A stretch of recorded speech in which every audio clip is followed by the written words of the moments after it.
What do you do when the person you raised forgets how to show up for the man who fathered her? The house was full of flowers, of casseroles, of people who knew how to say goodbye. All except one. My daughter. His daughter. While I stood by a casket and folded his eulogy into trembling hands, she was lighting birthday candles for a man whose name never once passed my husband's lips. I didn't yell.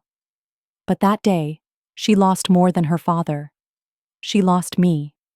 Subscribe below and comment where you're watching from, because you're about to find out what happens when family decides to forget the things that matter. The chapel was too warm. Not because of the weather. May had come in shy that year, hesitant and cool, but because grief has a way of thickening the air. People filed in slowly, heads bowed, hands wringing tissues, or holding on to each other like leaning on someone else could make the weight feel less heavy. I sat in the front row, alone in a space meant for two.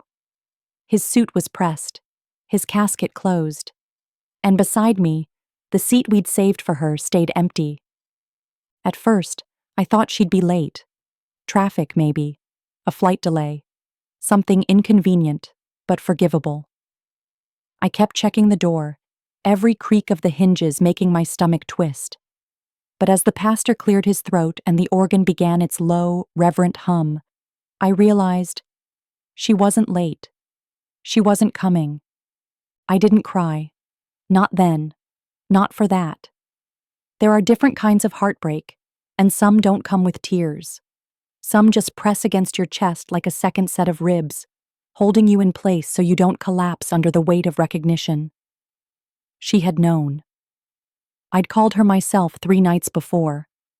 Told her the doctors said it was only days. Told her if she wanted to say goodbye, it had to be soon. Her voice on the other end of the line had been soft, distracted, distant in the way someone sounds when they're choosing their next sentence instead of their next flight. "I'd come, Mom," she said, "but it's Josh's birthday weekend, and we've had this planned for months." Josh, her husband, a man who never once visited during the hospital stays, a man who shook my husband's hand at their wedding and then treated him like a piece of decor at every holiday dinner after. I didn't blame him, not entirely. People are who they are. But I expected more from her. I raised her to be more. I said nothing when she told me. Not then. Not when she said, "Tell him I love him." Not when she added, "He'd understand." I think she mistook my silence for agreement. But I wasn't agreeing. I was grieving something I hadn't even lost yet. At the funeral, people said all the right things. They always do. He was a good man. He adored you. Such a loss. They looked at me like I was glass, like they were afraid too much sympathy would shatter me right there in the pew. I nodded. I smiled thinly. I accepted every platitude like it came with a receipt I could return later. The pastor asked if anyone wanted to speak. I stood because I'd prepared words. Not long ones. Just enough to say he mattered. That he was kind. That he snored like a freight train and danced like his knees were already 80 when he was 40. That he was quiet until he wasn't. And that when he laughed, really laughed, it felt like a warm coat you didn't know you needed. I didn't mention her. Not once. Not her name. Not her title. Not even a flicker of hope that she might walk in mid-service, breathless and repentant. That hope had died the moment I saw her Instagram story the night before, her holding a sparkler next to Josh, both grinning, surrounded by friends. The caption, "Best night ever." Back home, the house felt different. Quieter, but not empty. Like it was holding its breath. Like it was waiting for me to exhale. I walked through the kitchen and paused at the table where he used to sit with his morning paper and lukewarm coffee, the way he liked it, half drunk, half forgotten, always within reach. I sat down and stared at the chair across from me, the one she used to sit in when she came home from college, before things got complicated and birthdays became more important than goodbyes. I pulled out the file folder from the side drawer, the one labeled estate planning. His handwriting on the tab was shaky but legible. We'd updated everything a year ago when the diagnosis first arrived, heavy and blunt. He hadn't wanted to, said it felt like surrender. I told him it was protection. For me. For what would come after. The lawyer had been kind, efficient, professional. No pressure, no questions. You can change anything, he'd said, even after. So I did. I picked up the phone and made the call. The receptionist recognized my voice, transferred me immediately. I'd like to make some changes, I said. My voice didn't tremble. My decision was already written in the empty chair beside me. We make choices in life. Some loud, some quiet. Hers was loud. Mine? Silent. But no less permanent. I didn't do it to hurt her. I did it because grief had shown me what love without presence really looks like. I did it because legacy is earned, not inherited. She lost her father. But she lost more than that. And I was done pretending otherwise. The text came through before the casseroles stopped arriving. I had just finished folding the last condolence card into the drawer we once used for birthday invitations when my phone buzzed against the countertop. Hope the service went well. We toasted to Dad Saturday night. Josh lit a candle for him. A candle? She toasted his life like it was a football game. Like he was a guest who couldn't make it to his own send-off, but would have appreciated the gesture all the same. Josh lit a candle. I imagined him, drunk on craft beer and ego, flicking a lighter over a waxed wick and calling it reverence. Calling it enough. I didn't respond. There was nothing left to say that wouldn't come out shaped like a wound. And I was already bleeding in places she couldn't see, wouldn't see. Grief strips everything down. Not just the photos on the walls or the spare toothbrush you forget to move. It strips people too. Peels away their intentions, their instincts. You learn quickly and painfully who shows up when the room is quiet and the food goes cold. She had made a choice. It wasn't a scheduling conflict. It was a hierarchy of importance, and we hadn't made the cut. Not me. Not him. The thing about funerals is that people don't attend for the dead. The dead are past needing permission. They attend for the living. To sit beside pain and say, I see you. I won't let you carry this alone. She had once climbed into my lap after scraping her knee and said, It only hurts when nobody's looking. I held her until her sobs dissolved into sleep.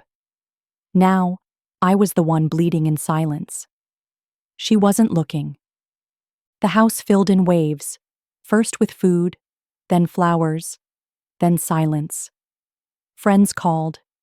Neighbors dropped off small things in Tupperware and Ziploc bags, as if salt and sugar could dull the edge of loss.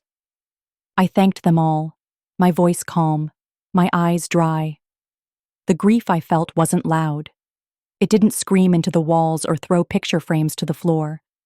It moved quiet, slow, like water seeping into the corners of a house, like rot. I found her wedding photo in the hallway later that evening, tucked between the frame of our anniversary trip and the faded one of him holding her in the delivery room. In it, she's beaming. He's by her side, older, thinner, but smiling with pride. His hand is on her back, not possessive, protective, like it always was. I took it down carefully and placed it in the drawer with the cards. I wasn't angry. Not then. Just tired of pretending the image still matched the truth. She had written me once, years ago, a Mother's Day card that said, "You're the voice in my head when I don't know what to do." That voice had gone quiet. Or maybe it had been replaced. The lawyer's office smelled like lemon oil and paper. I didn't make an appointment. I just walked in. The receptionist recognized me immediately and offered a soft smile I didn't need. Pity isn't useful when you're standing in clarity. Of course, she said. He's in his office. I'll let him know you're here. He greeted me with the same tone he used during the first will signing, respectful, reserved, but not without warmth. I heard, he said quietly, hands folded on the desk. I'm sure you did, I replied. He didn't ask why I was there. He knew. That's what I appreciated about him. His professionalism never required justification. He offered me tea. I declined. I opened my bag and placed the current copy of our will on the desk. His handwriting still lived in the margins. Small corrections. Notes about the trust. Names. Dates. Hers, circled twice. I'd like to revise, I said. He nodded once, slowly. What would you like changed? I hesitated only to breathe. Remove her from the primary clause. Reallocate the property to the foundation he cared about, the one she never visited.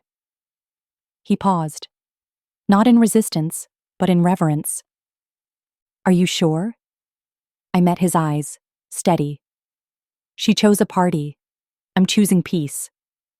It was done within the hour. Initials here, signature there, a life rewritten in ink. When I left the office, the air felt crisper, not lighter, just clearer. Like the fog that had settled around my ankles had finally begun to lift. I didn't cry. I didn't smile. I just walked to the car like someone who had carried too much for too long and finally put something down. Back at home, I found the old voicemail she left the week before he passed. Her voice was chipper, rushed. Hey Mom, just checking in. Any updates on Dad?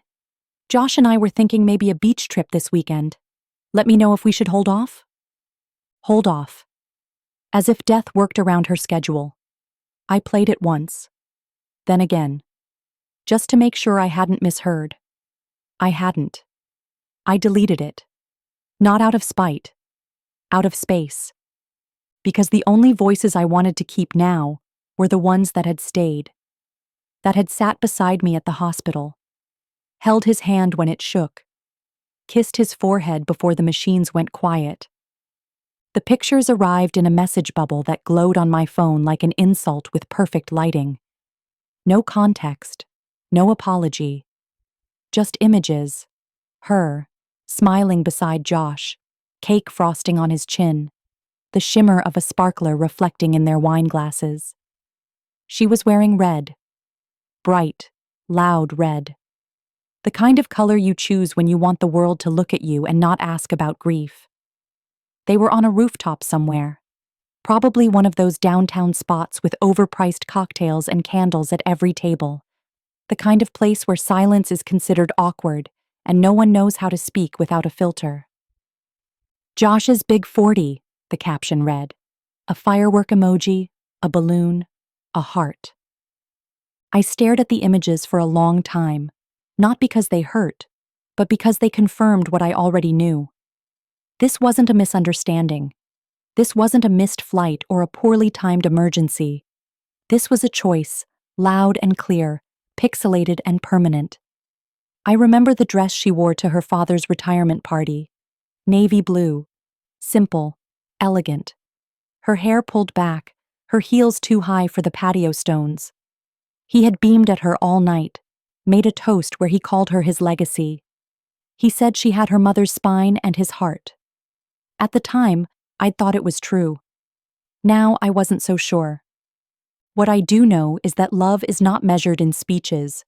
It's measured in chairs, in presence, in showing up when it's inconvenient, messy, raw. I didn't delete the photos. I saved them. Not to revisit, not to punish myself, but to remind me that not all loss is sudden. Some losses come dressed as celebration. That morning, I went into the closet and pulled out the box labeled Important Papers. Inside, insurance policies, old tax returns, the deed to the house. And beneath all of it, a folder he'd labeled in his slanted handwriting, "For when I'm gone." I hadn't had the heart to open it after the funeral. Some part of me still hoped that the act of touching it would make everything too real, too final. But the finality was already here. Her absence had carved it deeper than the grave ever could. Inside were letters, one for me, one for her, both sealed.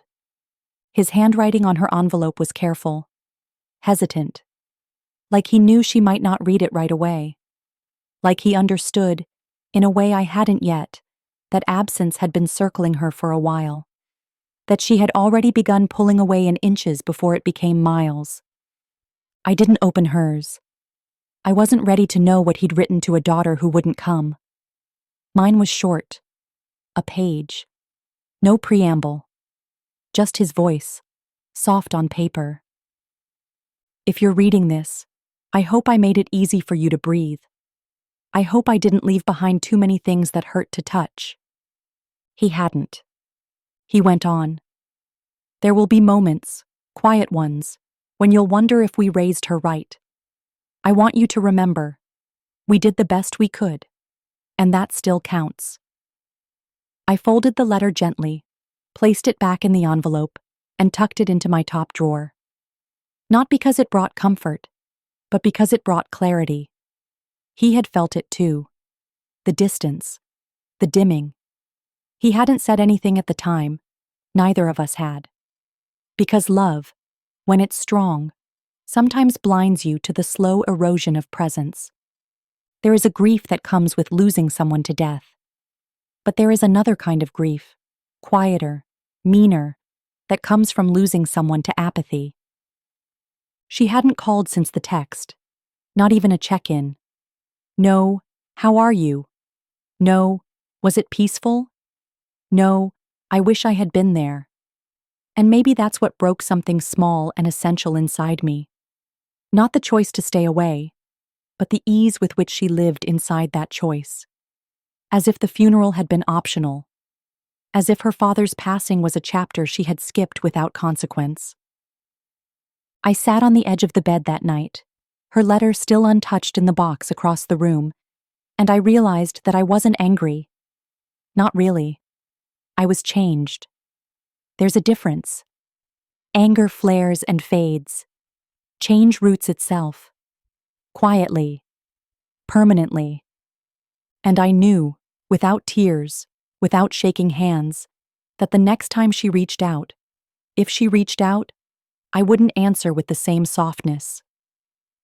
It was the third morning after the funeral, when I realized the doorbell hadn't rung in over a day. The flood had stopped. No more neighbors arriving with 2 warm casseroles wrapped in foil, or sympathy disguised as zucchini bread. No more long, uncomfortable hugs that lingered like questions. No more phone calls from people who wanted to help, but didn't know how. The quiet had arrived. And this time, it wasn't gentle. I stood in the kitchen with a mug of coffee that had long gone cold, staring at the calendar pinned to the side of the fridge. His handwriting still marked the squares.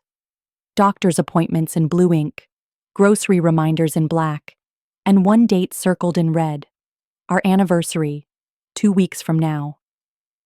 I ran my finger around the circle, slow, like tracing the outline of something I used to believe would always be there. That's when my phone buzzed, her name again, after days of nothing, not a call, another text.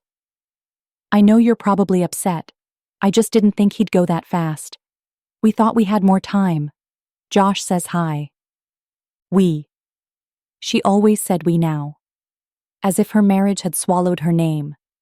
As if she couldn't form a thought without it being passed through someone else's mouth first. It was a strange thing, to watch your daughter become someone you didn't quite recognize. Not a stranger. But not someone who remembered how to sit beside you in silence without needing to check her phone. I didn't respond. Again. I stared at the message until the screen went dim. The quiet in the kitchen felt thicker, like it knew what had just happened. Like even the air was asking, "That's it?" She hadn't asked how the funeral went. hadn't asked who spoke, hadn't asked what flowers we chose, or how I'd managed to stand upright when they closed the casket. She hadn't asked if I was sleeping or eating or breathing without effort. She hadn't asked if I was okay. She'd only said we. Grief has a way of magnifying everything, not just sorrow, not just the sharp edge of absence, but truth. It peels the polish off relationships, strips them back to the studs. And what was left between us now wasn't distance, it was evidence. She had chosen a birthday over a burial, and I was done pretending that didn't mean anything. The last time she was in this house, it was Christmas. He had still been able to walk without help then, though slower. She gave him a scarf he never wore and spent most of the day on her phone while Josh tried to explain cryptocurrency to a man who still wrote checks for groceries. After they left, he'd looked at me across the dinner table and said, "She's slipping away, isn't she?"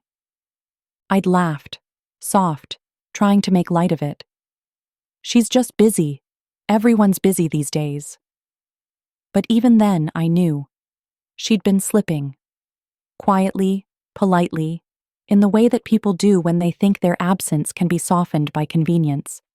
Cards mailed late, calls cut short, apologies wrapped in, "You know I love you." And for a while, I let it be enough. Because that's what mothers do. We carry, we excuse. We believe that love, even when thinned out by distance and distraction, still counts for something. But it wasn't enough anymore. Not after this. I walked into his study, the room we once shared before he got sick, and I moved to the guest room so he could rest without my tossing. It still smelled faintly of cedar and the peppermint oil I used to rub on his chest when the coughing got bad. The desk was tidy. He'd always been neat in the quiet, obsessive way of someone who didn't like to waste time. I opened the bottom drawer. The will was still there, folded neatly in its envelope. Finalized. Witnessed. Unread since the day we signed it. She was listed as the beneficiary of several things. The savings account. The lake cabin he loved, even though we hadn't been there in years. The jewelry passed down through my side of the family. A necklace she once called too old-fashioned when I offered it to her for her graduation. I ran my fingers along the edge of the envelope. I didn't cry. I didn't shake. I simply stood, the weight of clarity settling into my spine like a final note in a long, unfinished song. Love is not inherited, not by name, not by blood. It's earned, by showing up, by staying, by holding the hand of the man who raised you even when it's inconvenient, even when it's hard, even when you don't know what to say. She hadn't done that. She'd toasted his memory over cake and candles, then sent me a text with her husband's name tucked into the apology like a buffer. That afternoon, I made another call. Not to her, to the lawyer. He answered on the second ring. "I figured I might hear from you again," he said. "You were right," I told him. "I'm ready to make the changes permanent." He didn't ask why. He didn't need to. Grief, once it matures, has a certain authority to it. The kind that doesn't need justification. The kind that rewrites futures without flinching. We made an appointment. He promised discretion. I promised myself I wouldn't look back. That evening, I made dinner for one. Salmon, roasted carrots, the good plates. Not because anyone was coming, but because I still deserved to feel like something mattered. I saw her name again a week later, glowing up from my phone while I was folding his sweaters into boxes. The message came in mid-afternoon, the kind of quiet hour where grief curls up beside you like a house cat, silent, constant, always just there. I was halfway through his dresser, my hands still smelling faintly of the cedar lining, when the vibration hummed against the wood. "Can we talk soon? I feel like we've both had space. I want to hear how it all went. I want to hear about Dad." As if it were a school play, a weekend getaway. something to catch up on over coffee. I stared at the screen, the words sitting heavy in my palm like fruit that had gone soft and sour. I didn't respond. Not right away. Not at all that day. I simply placed the phone face down on the dresser and reached for another sweater, the navy one he wore most winters. The one she'd bought him 5 Christmases ago and never seemed to remember. There's something strange about packing someone's clothing. It doesn't feel like letting go. It feels like translation.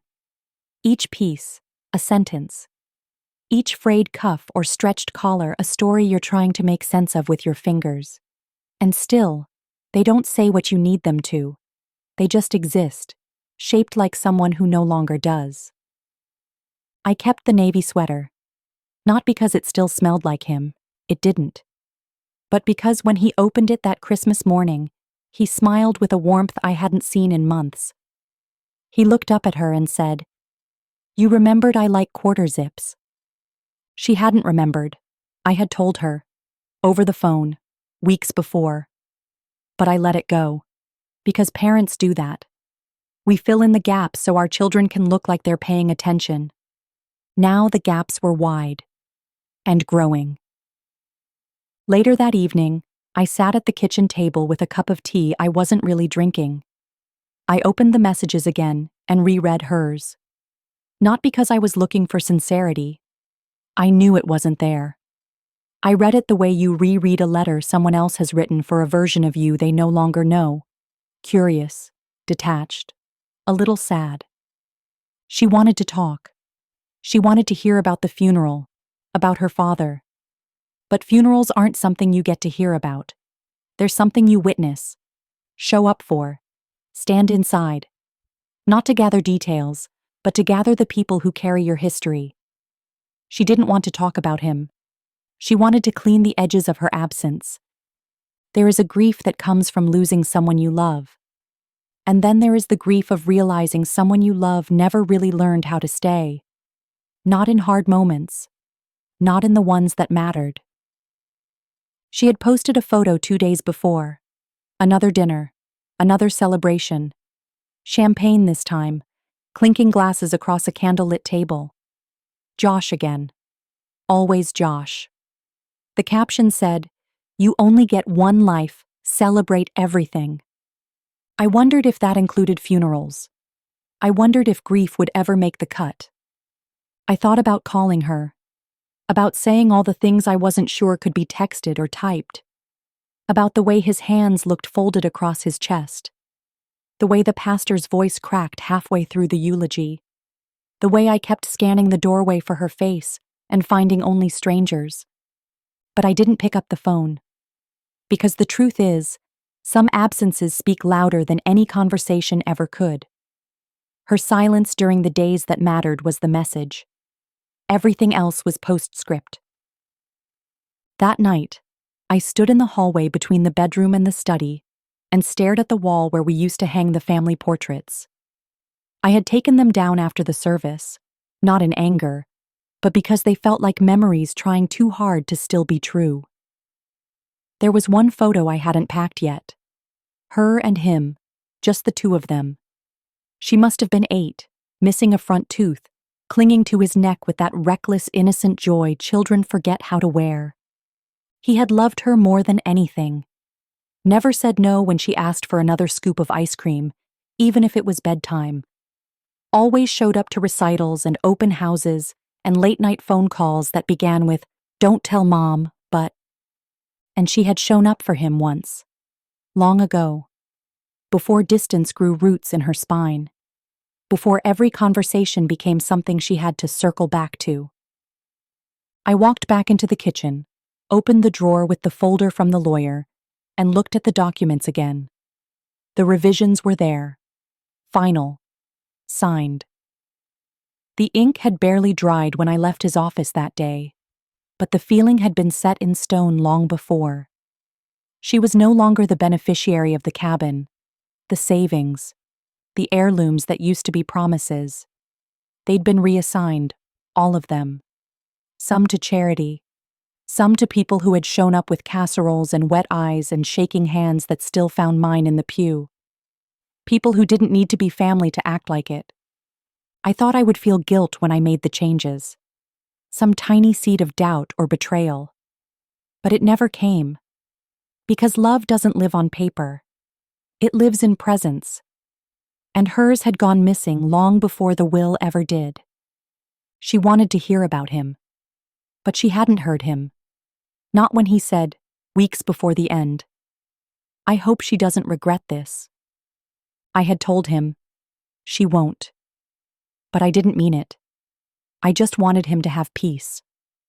Now I wasn't so sure either.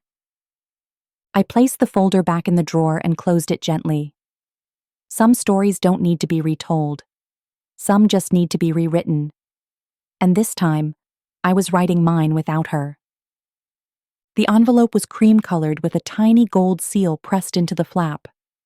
Tucked inside a pile of junk mail and grocery store coupons, it nearly escaped my notice.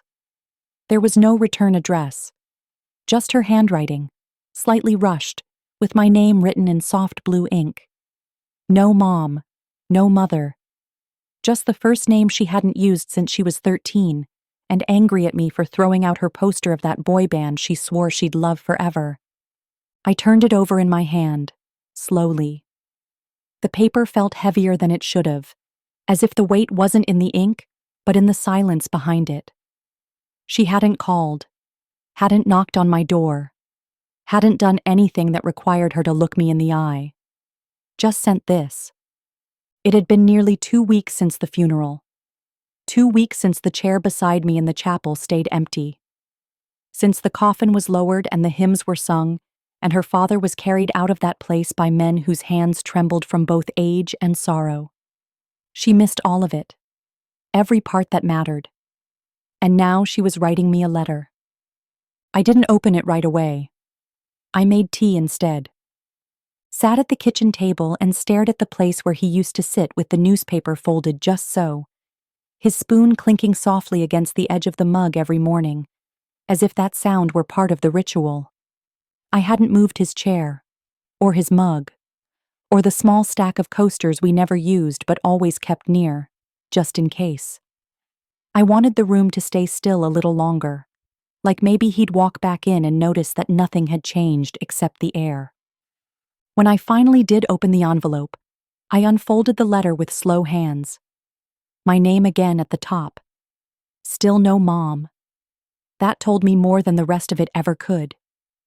She wrote about being overwhelmed, about how she hadn't known what to say, that Josh's birthday had been planned for months, and she thought Dad would want them to keep living, keep celebrating, keep loving the life they'd built. She wrote that she'd thought of him when they lit the candle, that she cried after, that she wanted me to understand, that maybe it was just too hard to face the reality of it, that maybe some part of her still didn't believe he was really gone. Not once did she say she was sorry. Not once did she mention the funeral. Not the eulogy. Not the fact that she hadn't even asked what song we played or who stood up to speak. Not even a question about how he looked in those final hours, when the light went out of his eyes so slowly, I almost missed the moment it disappeared entirely. She ended the letter with, "I miss you. Let's talk soon."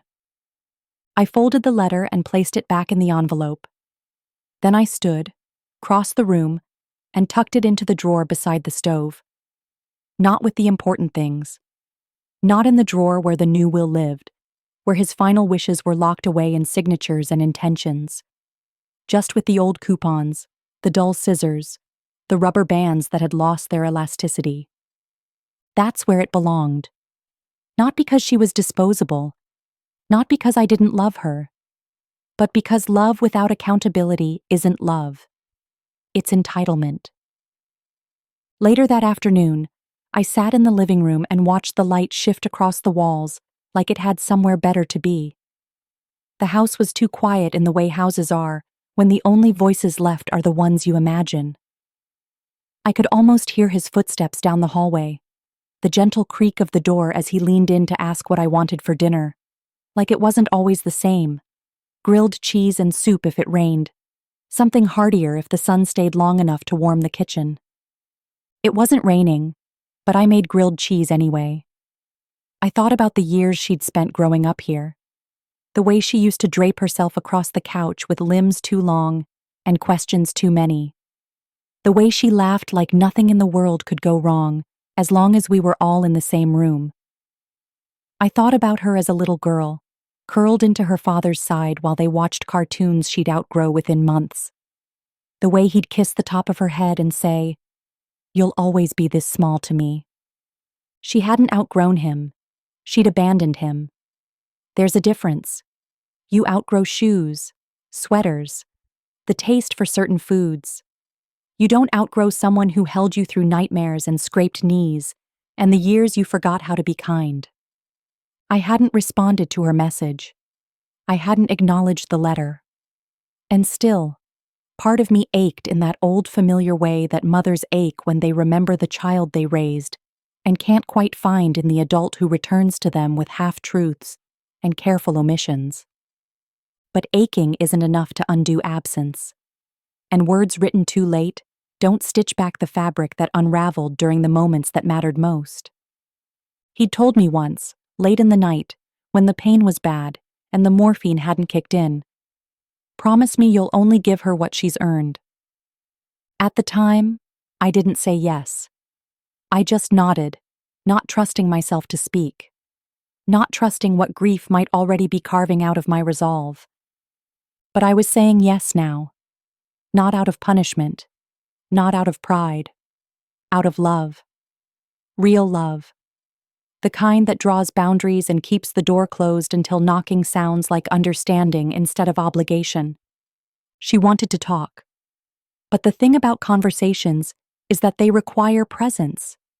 And she hadn't been there. Not when it mattered. Not when he needed her. Not when I did. And the letter, for all its words, couldn't change that. The first time she visited the lake house, she was 6.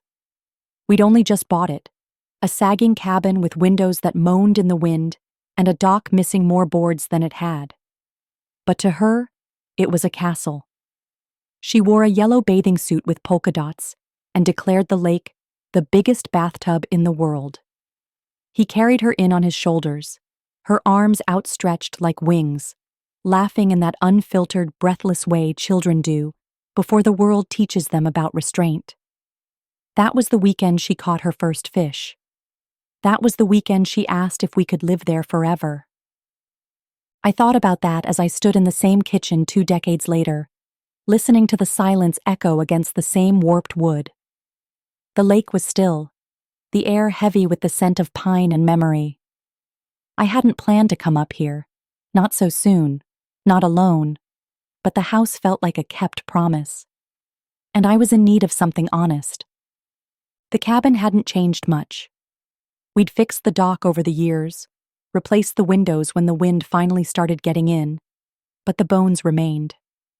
His flannel jacket still hung on the back of the door. His books still lined the shelf, half-read mysteries and worn-out field guides, the ones he pretended to consult every time he spotted a bird, even though he knew most of them by heart. I came to breathe, to sit in the chair he used to nap in, to drink coffee from the mug that always stayed stained no matter how hard I scrubbed it, to feel close to something that hadn't abandoned me, even if it couldn't speak. I didn't tell her I was coming. Not that she would have asked. The will had already been changed. Her name removed from the deed, reassigned to a conservation trust he'd quietly supported for years. He'd loved the idea of legacy, but not the kind you measure in money. He used to say, "Let's leave something better behind than just furniture and arguments." And so I did. I left her name out of the cabin, not out of spite, but clarity. Because she hadn't stepped foot in it since her college years. Because every time we invited her, there was always something: plans, flights, work, a birthday. Always something more important than the place that had raised some of her best memories. I opened the back door and stepped onto the porch, letting the creaking screen swing closed behind me. The lake looked the same. Still, dark, quietly watching.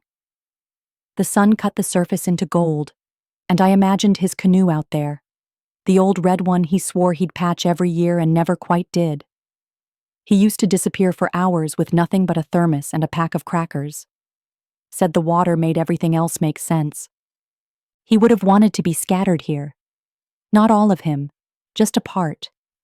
Enough to keep him in the breeze and the shoreline. I hadn't done it yet. The urn still sat in the canvas bag tucked beneath the seat beside me, waiting. I didn't know if I was ready to let go in that way. It felt too final. Too much like a door closing that I wasn't sure I could open again.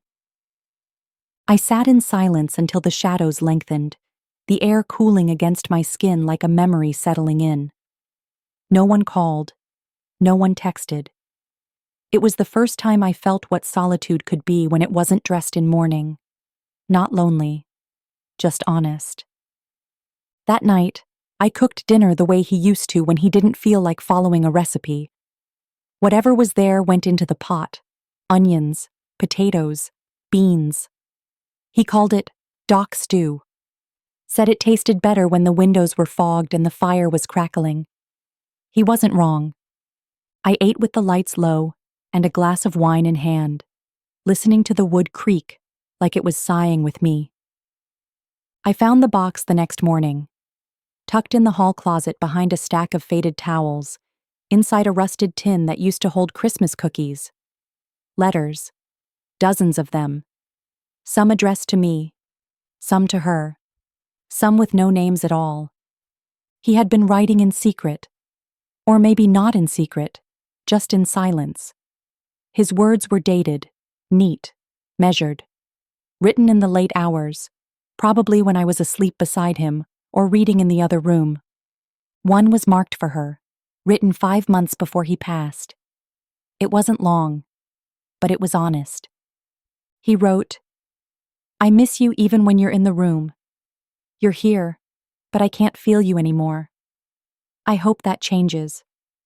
I hope you remember who you were when you caught that fish and screamed like the world had just cracked open with wonder.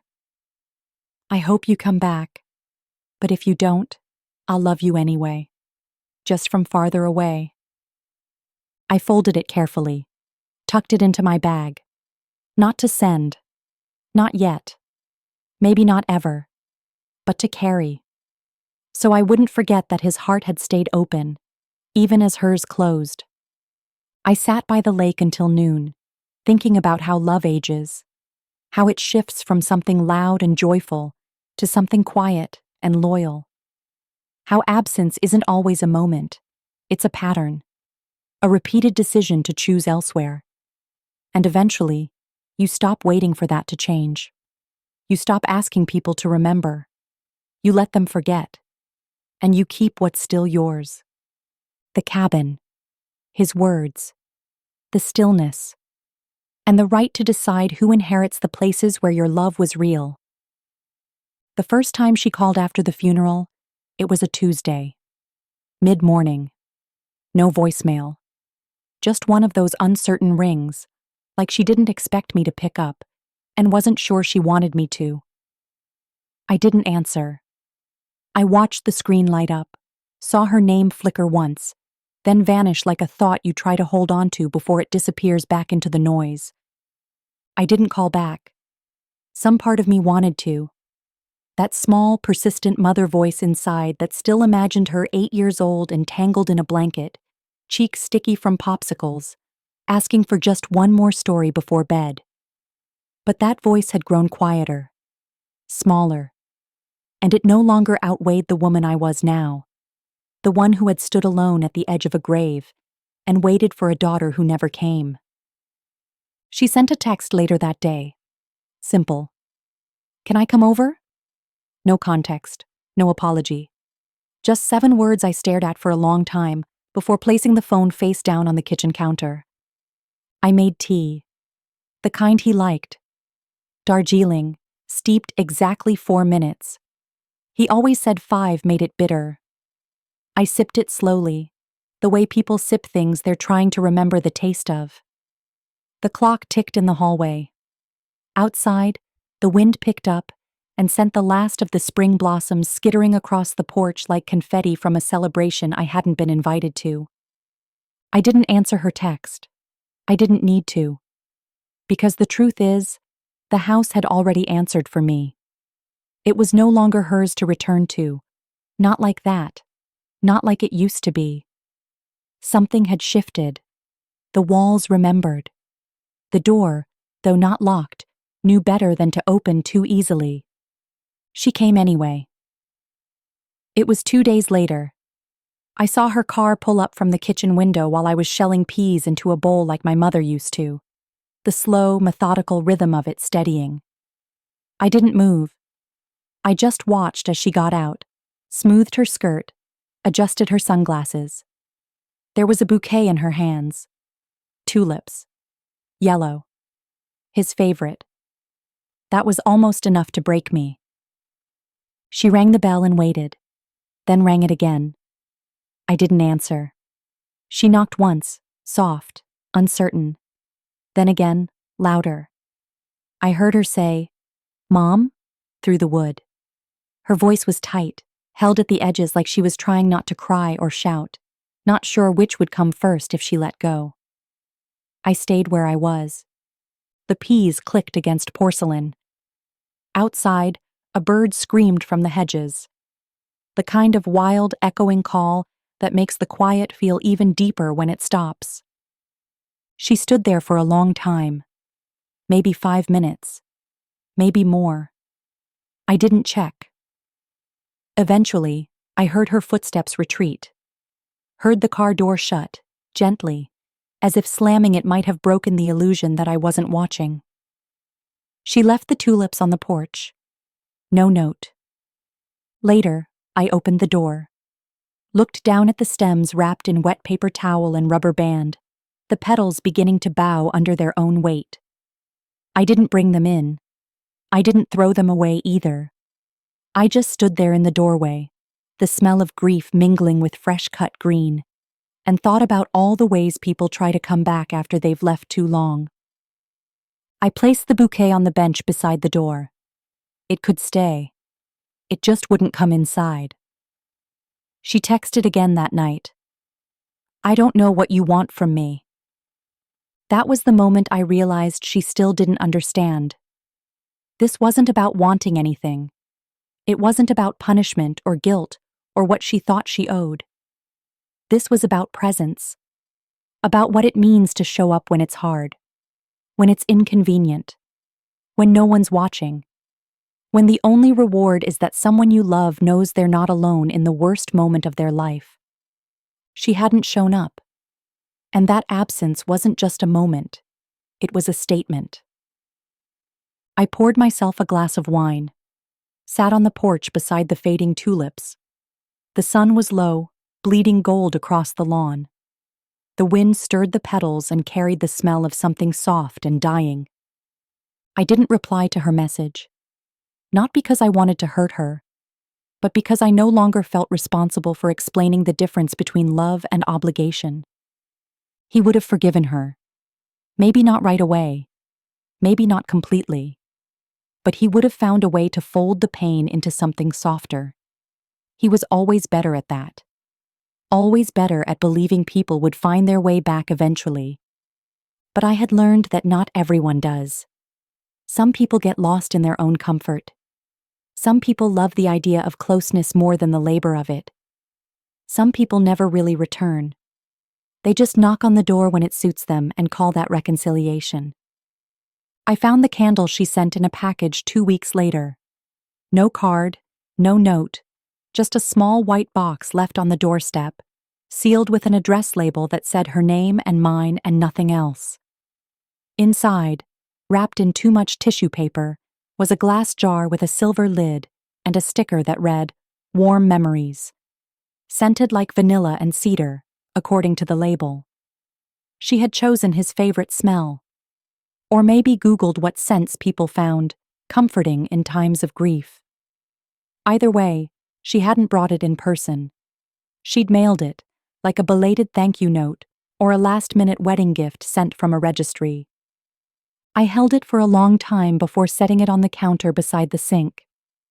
The weight of it felt deliberate, like it wanted to be more than what it was. But I didn't light it. I didn't even open it.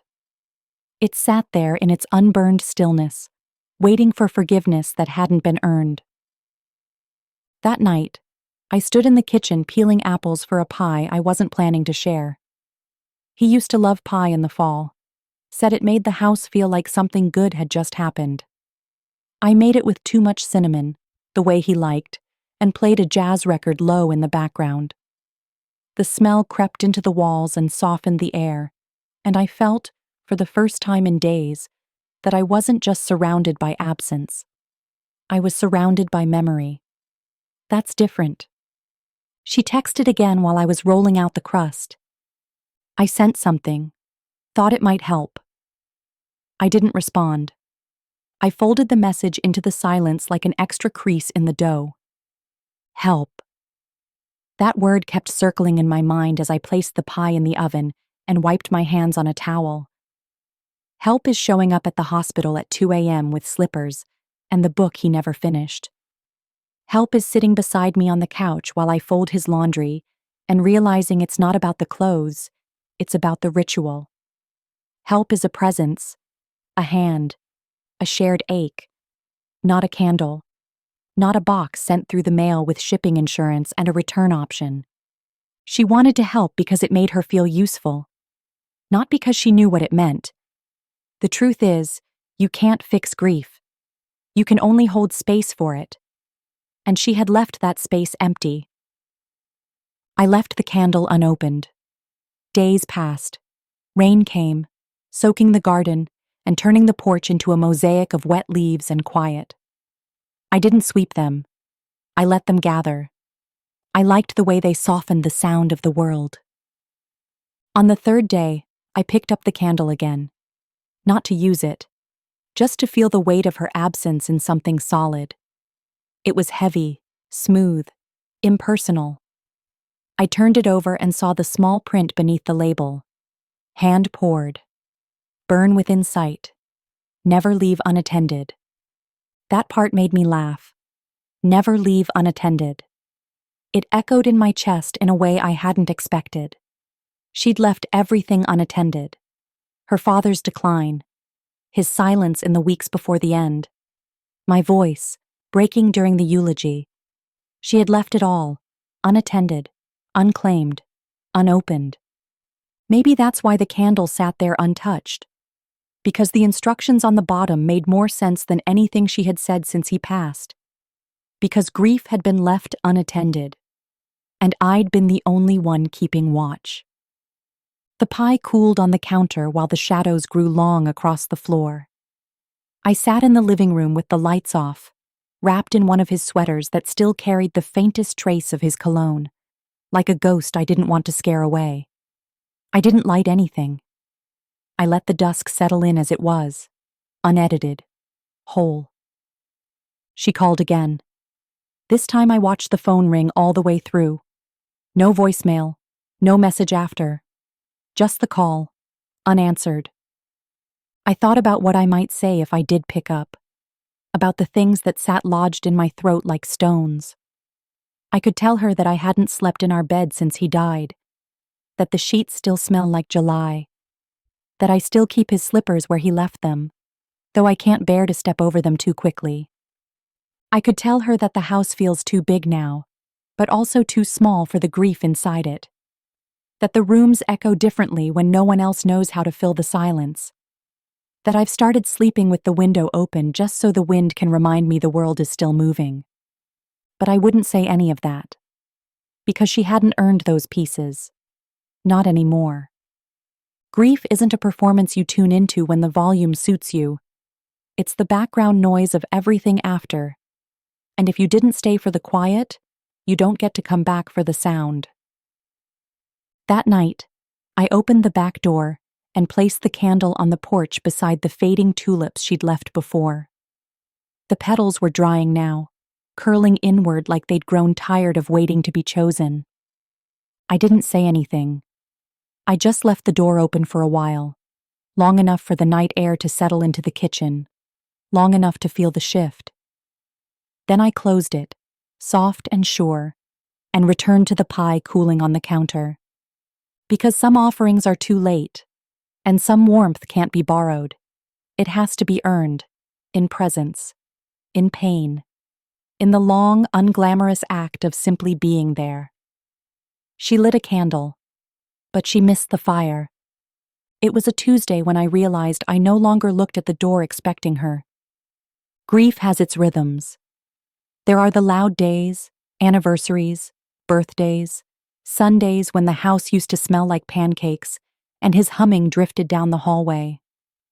But then there are the quiet ones, the days when absence stops knocking and starts settling, like dust in corners you stopped noticing.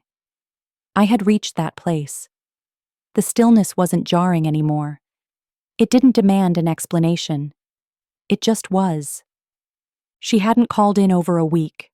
No more texts. No new candles or cautious olive branches wrapped in shipping labels.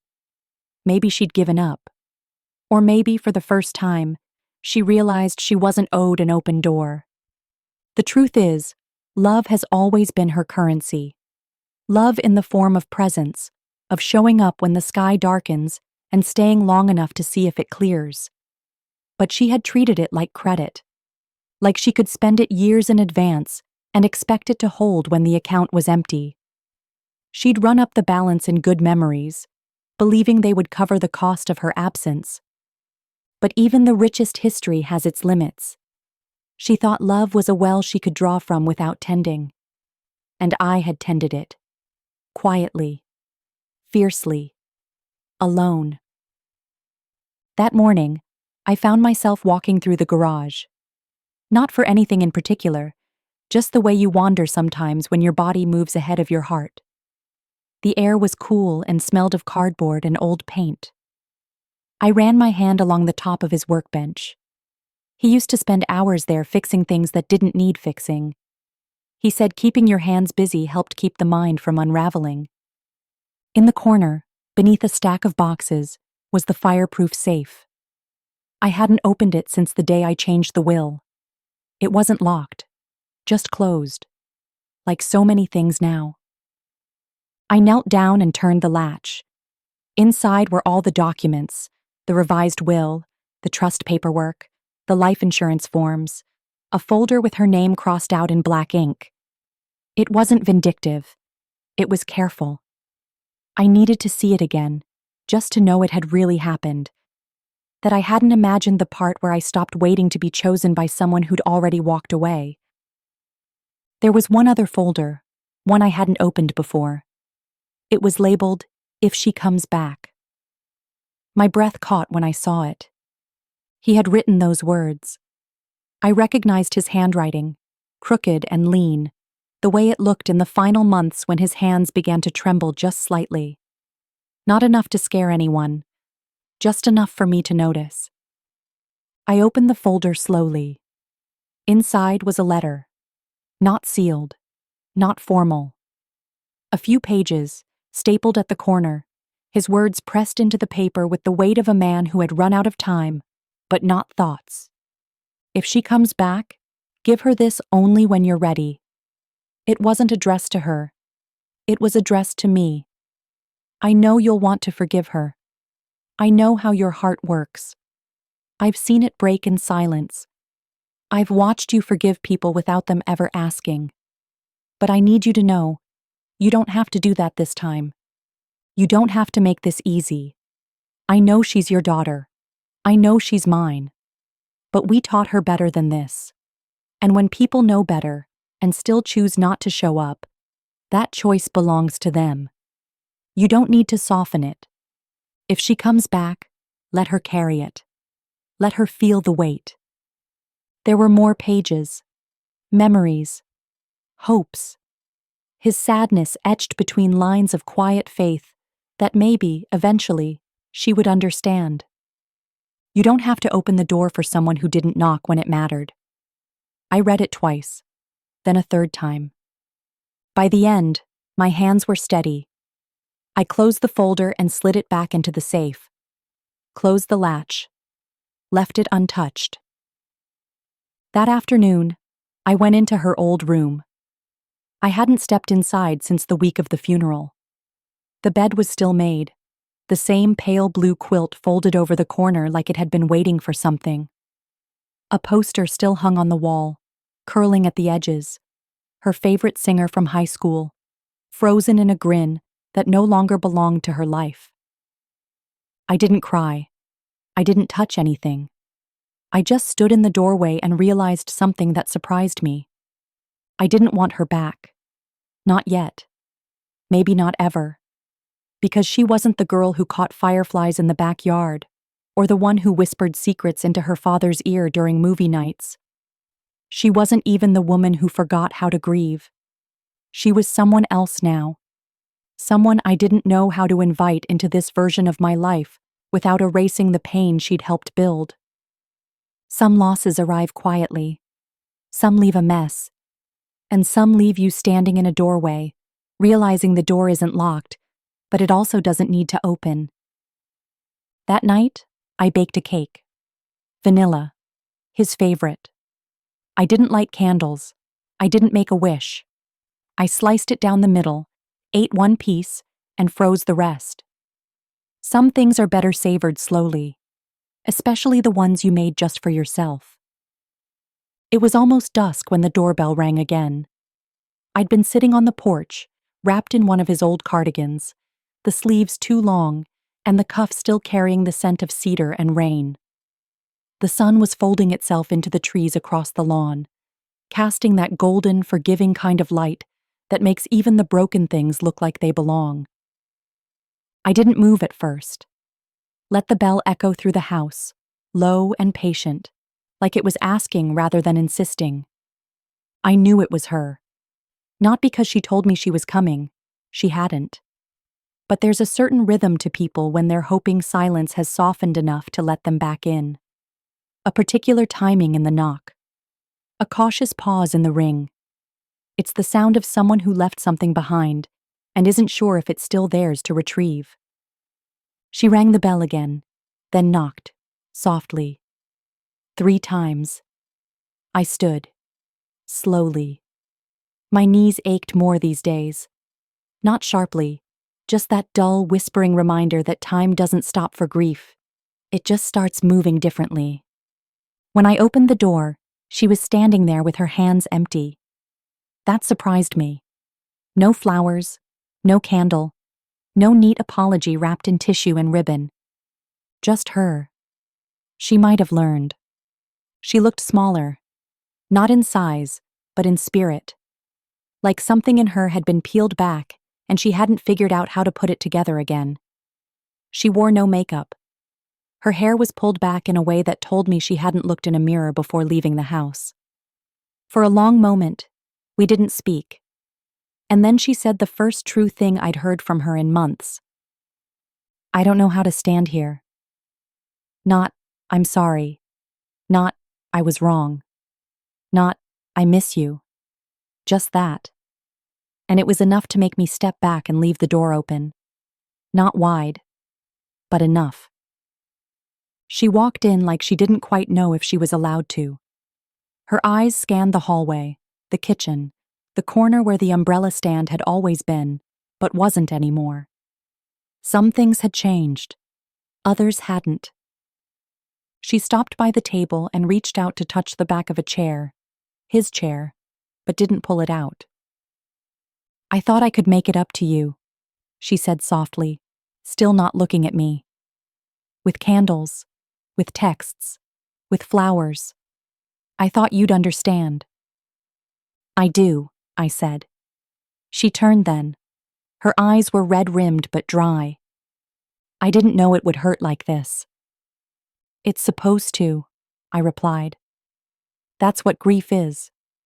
It only hurts because something mattered. We stood there, her words suspended in the space between us. I didn't think he would go that fast, she said after a moment. I thought we'd have more time. I thought you'd tell me when it was time to come. I did. She nodded slowly. That truth settled between us like dust. I was scared, she said, voice barely above a whisper. And selfish. And tired. And I thought if I didn't come, it wouldn't feel real yet. Like he'd wait.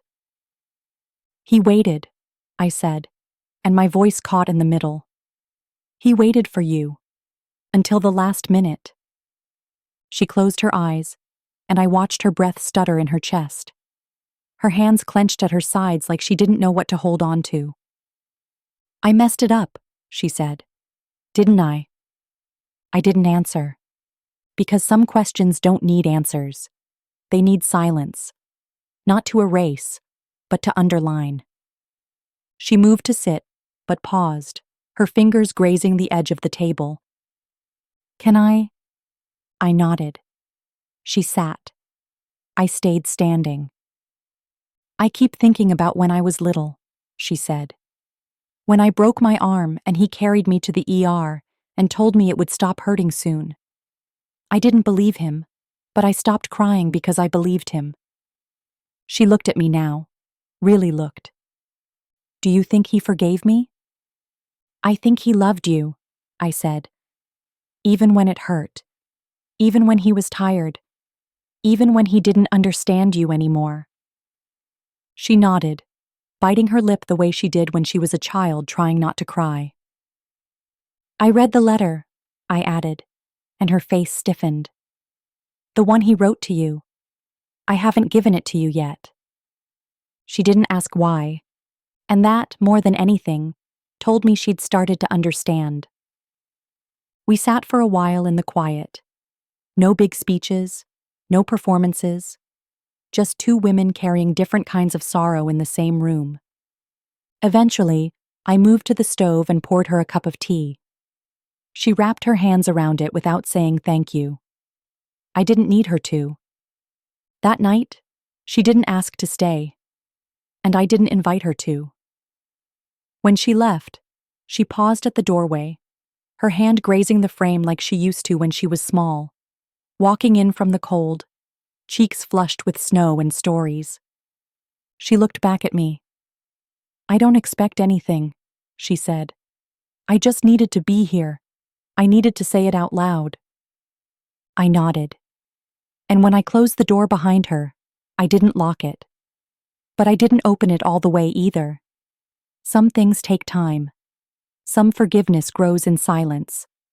And sometimes, love waits at the threshold, learning how to knock again. The house was quiet again after she left, but it wasn't the same kind of quiet. It didn't hum with tension or grief, or the long stretch of silence that follows a door left unanswered. It was softer now, like the quiet that follows a hard conversation, the kind that lingers, not because it hasn't finished saying what it needs to, but because it finally has. I didn't cry. I thought maybe I would. That seeing her again would undo the careful stitching I'd done around the wound she left. But it didn't. It held. Maybe because she didn't come with expectations. Maybe because she didn't ask for forgiveness wrapped in sugar or soft words. She just came. Empty-handed. Honest.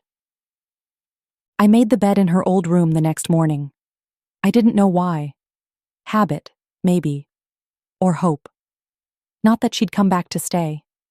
That wasn't what this was anymore. But maybe someday she'd come and sit on it like she used to, asking questions she didn't want answers to, needing a place where she didn't have to perform. The candle still sat on the porch. I hadn't brought it inside. I didn't know if I ever would. But I didn't throw it away either. That felt too final. Too sharp. And this was not about punishment. It never had been. It was about the line we draw when love is no longer an excuse for harm. When showing up becomes the only currency that counts. She had crossed that line, and now she was learning how to walk back, not in leaps, but steps. One visit, one truth, one pause at the door.